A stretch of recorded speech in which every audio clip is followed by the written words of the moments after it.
तू म्हणाला होतास ना, मी तुला कधीच एकटी सोडणार नाही. मग आज या पांढऱ्या चादरीखाली तू शांत झोपलेला आहेस आणि मी जागी आहे.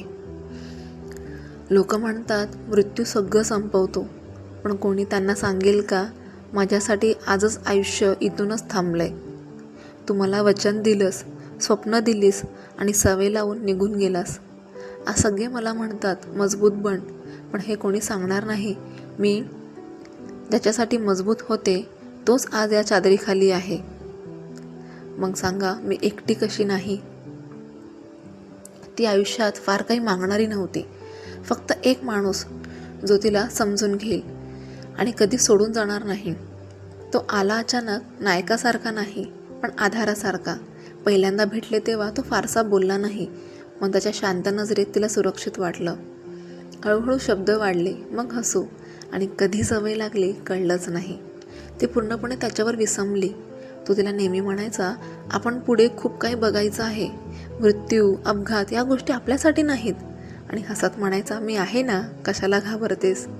तो दिवस काहीच वेगळं नव्हतं. तो नेहमीसारखाच निघताना म्हणाला, लवकर येतो, वाट पाहू नकोस. तिने हसून उत्तर दिलं, नेहमीच उशीर करतोस. तो हसला आणि निघून गेला. ती वाट पाहत राहिली, फोनकडे पाहत राहिली, आणि मग एक फोन आला. तो त्याचा नव्हता. अपघात, एकच शब्द आणि सगळं संपलं. तिची अवस्था, ती रडली नाही लगेच, कारण मन अजूनही म्हणत होतं तो असं जाऊ शकत नाही. तो मला वचन देऊन गेला आहे, पण वास्तव तिच्या समोर उभं होतं. तो परत आला नाही आणि त्या रात्री ती पूर्णपणे तुटली आतून. तिने त्याला पत्र लिहिलं. ती बोलते, ऐक ना, आज मी तुला पत्र लिहिते, कारण आज माझं बोलणं कोणीच ऐकत नाही आणि तू ज्याने नेहमी ऐकलंस आज शांत आहेस. तू म्हणायचास ना, मी तुला कधीच रडू देणार नाही. मग आज हे डोळे थांबत का नाही आहेत? तू नसताना मी कसली मजबूत राहू? तू म्हणाला होतास आपण म्हातारे होईपर्यंत सोबत राहू. मग हे म्हातारपण इतकं लवकर माझ्या आयुष्यात का आलं? तू तर तरुणच राहिलास आणि मी क्षणात थकले. तुला माहीत आहे का, आज मी चहा बनवला, सवयीने पुन्हा तुझाच कप घेतला. त्या रिकाम्या कपाकडे पाहून माझा श्वास अडकलाय, कारण तेव्हा आठवलं तू आता दार उघडून येणार नाहीस. तू मला सवय लावलीस तुझ्या आवाजाची, तुझ्या हसण्याची, तुझ्या मी आहे या शब्दांची, आणि मग ती सवय घेऊनच निघून गेलास. हेच तर सगळ्यात मोठं दुखणं आहे. लोक म्हणतात वेळ सगळं बरं करतो, पण तू सांग ना, वेळ तुला माझ्याकडे परत आणू शकतो का? ते शक्य नसेल तर मला वेळ नकोय.